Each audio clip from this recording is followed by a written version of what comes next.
Once upon a time our earth was lush green and natural resources were in abundance.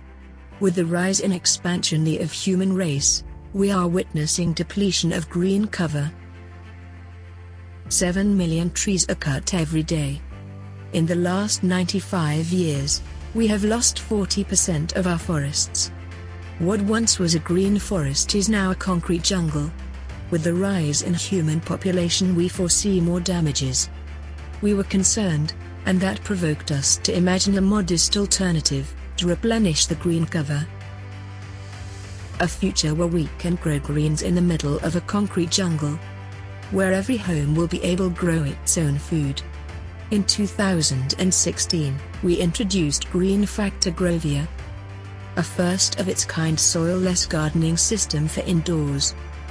Now, grow microgreens and herbs in your kitchen. Keep the air fresh in your bedroom.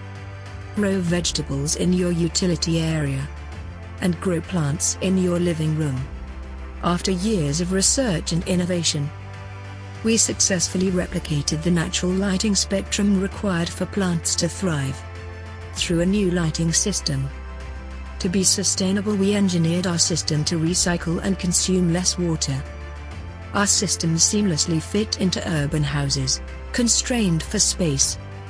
We worked towards making our system condition as close to natural fertile soil conditions as possible so that plant life can do its job to grow. We create an environment for plant life to grow but without the soil, allowing you to reunite and grow with nature. Add a Green Factor GROVIA to your life. Book now.